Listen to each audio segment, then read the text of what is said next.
The split fan card production.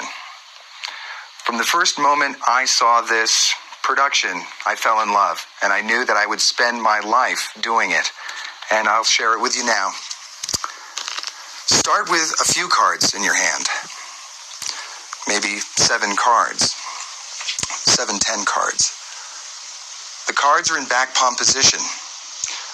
Bring all of the cards around, your thumb goes to the lower corner, and like the one-handed fan in volume 1, you pull up with your thumb and push down with your fingers.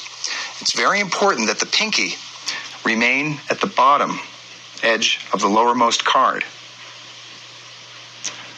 The index finger straightens out, pushes, and clips the cards back into back palm, leaving just a few cards in the front, making a fan. The hand moves upwards, and in a downward throwing motion, the cards that are falling cover the motion of the cards returning to the back palm position. So in fast motion, the audience doesn't see that the number of cards in the fan diminishes from maybe 10 to 4 or 5. Slowly,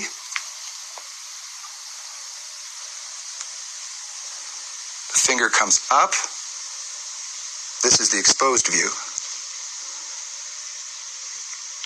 Regrips the cards. The hand throws them down, and we reproduce the cards. Now, there are a few common mistakes with both the Cardini single and the split fan. One of the common mistakes is that all the cards pop out of position. I'll show you how to fix this. Your other hand just goes and places the cards back by just pushing with the finger. At the same time, produce a single card for cover. This will save you in many situations when those cards do spring out. Occasionally, still, when I'm on stage performing, the cards get away. No matter how much I practice, these little gremlins sneak into the routine sometimes.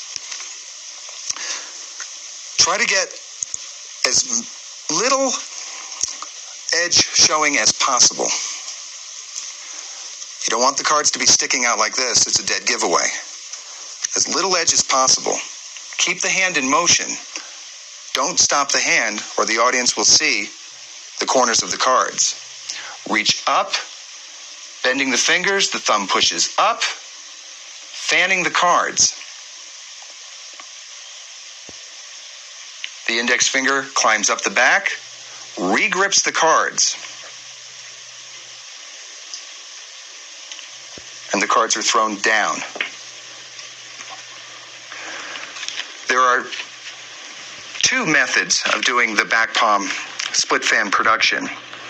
One school of thought says to produce the fan, to regrip the stock, and to hold the little fan of 5 cards with the back palm stock as the last card in the fan, so that when you throw, that card snaps back. The method I prefer is after I produce the fan, I show the fan, and in a very quick motion, throw the cards down. What I'm doing is re-fanning these 4 cards to take up the area mass of the 16 or 17 or 20 cards I was back palming.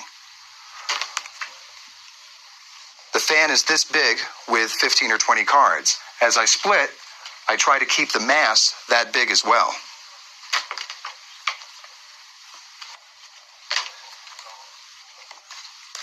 A common mistake is to produce the cards and to split too few cards off, so when you're throwing in the hat, it doesn't look like you're throwing anything in the hat, and the audience catches on real quick. My method from the side. Notice I'm refanning the cards.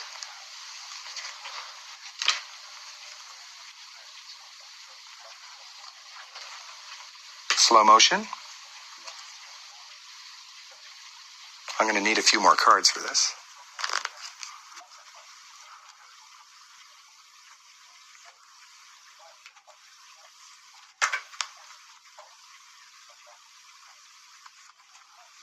and from the back.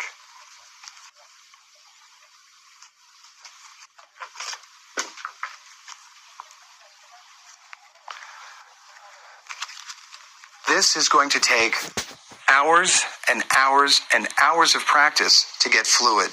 When I first started, the cards sprang out all over the place. I could never get my split off even. I would split one card and these cards would pop out. Just push them back into position.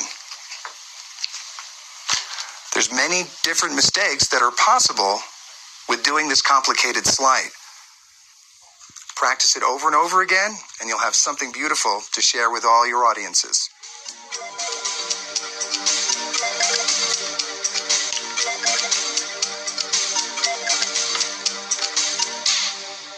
The front hand split. This is a utility move that was taught to me by Bobby Baxter, one of the greatest manipulators I've ever seen. Now, Bobby invented this move so he could produce continuous fans in both hands. The cards are palmed in the left hand. You produce a one-hand fan. You do exactly like you're going to back palm the cards. But instead of back palming them, the fingers come around the front and push them down into the palm of the hand.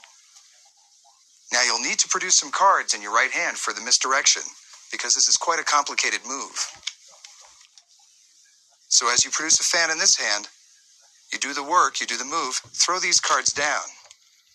Produce, as you're throwing this fan down, this hand back palms the cards, pushes them into front palm as you go down. The next fan is produced. And when you fan the second time, you have to fan them the other way. And I'll show you what I mean by that. On your first fan, you're going to produce by fanning the cards up over the top of your hand. The next time you produce the cards, you're going to push them out, hinge them out, so the fascias show towards the audience. Split again. This time when you clip the cards, the thumb goes to the lower corner and fans them out over the top of your hand. So it's the difference between fanning them this way, or when the faces are towards you, hinge them out and fan them that way. Let me show it to you from the back. Produce in your right hand. The left hand fans the cards. As you throw down, you go to back palm the cards just as you would if you were going to do a split fan. The fingers push the cards into palm. Throw the cards down, fan. Go to back palm the cards, place them into the palm, throw the fan down. This time, they fan up over the top so the faces show. And I'd like to thank Bobby Baxter for the front hand split.